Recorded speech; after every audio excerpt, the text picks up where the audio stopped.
John chapter 21. After these things, Jesus showed himself again to the disciples at the Sea of Tiberias, and in this way he showed himself. Simon Peter, Thomas, called the twin, Nathanael of Canaan in Galilee, the sons of Zebedee, and two others of his disciples were together. Simon Peter said to them, "I am going fishing." They said to him, "We are going with you also."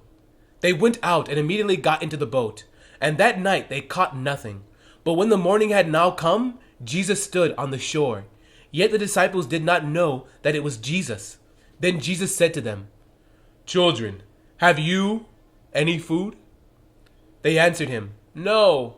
And he said to them, "Cast the net on the right side of the boat, and you will find some." So they cast, and now they were not able to draw it in, because of the multitude of fish.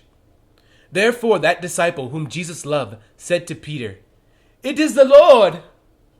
Now when Simon Peter heard that it was the Lord, he put on his outer garment, for he had removed it, and plunged into the sea.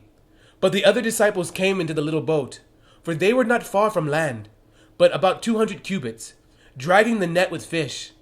Then, as soon as they had come to land, they saw a fire of coals there, and fish laid on it, and bread. Jesus said to them, "Bring some of the fish which you have just caught." Simon Peter went up and dragged the net to land, full of large fish, 153. And although there were so many, the net was not broken. Jesus said to them, "Come and eat breakfast." Yet none of the disciples dare ask him, "Who are you?" knowing that it was the Lord. Jesus then came and took the bread and gave it to them, and likewise the fish. This is now the third time Jesus showed himself to his disciples after he was raised from the dead. So when they had eaten breakfast, Jesus said to Simon Peter, "Simon, son of Jonah, do you love me more than these?" He said to him, "Yes, Lord, you know that I love you." He said to him, "Feed my lambs." He said to him again, a second time, "Simon, son of Jonah, do you love me?" He said to him, "Yes, Lord, you know that I love you." He said to him, "Tend my sheep." He said to him a third time, "Simon, son of Jonah, do you love me?" Peter was grieved because he said to him the third time, "Do you love me?" And he said to him, "Lord, you know all things. You know that I love you." Jesus said to him, "Feed my sheep. Most assuredly, I say to you, when you were younger, you girded yourself and walked where you wished.